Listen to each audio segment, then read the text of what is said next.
Joining us now is Florida Congressman Ileana Ros-Lehtinen, who was born in Cuba, forced to flee with her parents when she was 8 years of age. Congressman, what are your thoughts on these decisions? Well, I am so glad that President Obama is not going, nor is Vice President Biden. Justin Trudeau made a fool of himself, fawning over an evil dictator. Fidel Castro ruled with an iron fist for almost 6 decades over my native homeland of Cuba, and all that it meant were executions, firing squads, jailed dissidents, no openness whatsoever. And I don't think that it's right that the president, our president, should have offered condolences to the Castro family, yet not offered condolences to the many victims, so many of whom I represent in my congressional district here in Miami, who suffered the fate of a dictatorship ruling over every facet of their lives for so many years. Congressman, upon hearing of Castro's death, Donald Trump stood by his plans to reverse the current White House administration's policies regarding trade ties between the United States and Cuba. Cuban companies, when he tweeted, "If Cuba is unwilling to make a better deal for the Cuban people, the Cuban American people, and the U.S. as a whole, I will terminate the deal." A lot of U.S. companies are now investing in Cuba because of what the current administration does. What kind of pushback would Trump see if he keeps this promise about our policies to Cuba? Well, I think that it would be wise of President-elect Trump to follow through with his campaign promises, because what we saw in President Obama are sweetheart deals, giveaway, one-way concessions from the United States to the Cuban regime. There's no freedom in Cuba. There are no free enterprises that are operating. There's no open market. There's no real investment. And I understand the lure of an American businessman wanting to do business with a state-controlled entity where you don't even have a court system where you can take your problems to and get your business deals worked out, because, gee, you don't have to worry about pesky strikes like the one going on in O'Hare that you featured at the start of the program. There's no workers' paradise in Cuba. Doing business with the devil is risky business, and I think Donald Trump is correct to say, unless you have those openness, that political freedom, religious freedom, even business freedom in Cuba, open markets, then he's going to pull back. I think that even though he's known for his business acumen, I think that tells you that he knows that doing business in Cuba is not a good deal. Congresswoman, this is Kirsten Haglund. First of all, your story is incredible, and thank you so much for doing what you do and now serving in the United States.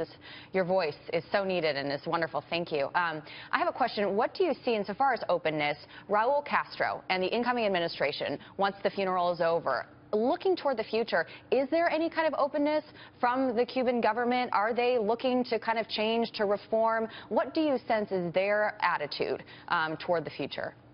Well, they want business as usual. What's worked for them, this plantation kind of economy where they hire the workers. Do you realize that businessmen cannot hire the workers directly? Businessmen cannot pay the workers directly. They pay the regime in dollars. The regime pays the workers in worthless pesos. So for Raul Castro, he's looking for business as usual. Business is good for him. Fidel Castro died as one of the richest guys in the world, while his country is mired in poverty. We are a better country than that. Cuba is not even China, where you have we have political repression, but economic freedom. You don't even have that in Cuba. So I like that Donald Trump has a business mind, and I think that he would be the guy to make the deals, to say, look, you do this reform, we'll be able to comply with making this change as well. But right now, it's a one-sided deal. There's increased repression. There's a mass exodus of Cubans leaving Cuba, coming here to my wonderful district, because they see that there's no future for them there. We can help the Cuban people while helping U.S. businesses make a good deal with the people of Cuba, not with the regime. Yeah, Congresswoman Bob Nardelli here. I'm well aware of your story and have had the honor of working with a number of individuals, men and women, who had the same plight as you did, that through Operation Freedom came here to this country. and the repression, the stories that I've heard about if you didn't subscribe to communism, you know, your parents were put into the field, you were rationed to 1 gallon of milk a month, you know, 1 stick of butter. So I'll tell you, you and the people that have fled Cuba to come here have done a remarkable job. So congratulations on all of that. I couldn't agree with you more. You know, I think the people of Cuba would benefit greatly from allowing us to provide services, materials for building and so forth. But I also agree with you that the quid pro quo has to be, you got to get rid of some of the issues that you mentioned earlier. How aggressive should we be? How aggressive should President-elect Trump be in that negotiation? He's the perfect one that can set up that kind of barometer to say, you move 1 step, we'll move another step. But just a one-sided deal has not worked for American businesses. You know, there are a lot of businessmen who are in jail in Cuba, foreign businessmen, because their deal didn't go as planned. They didn't give their cut to the Cuban regime, and they're sitting in jail, especially from Canada.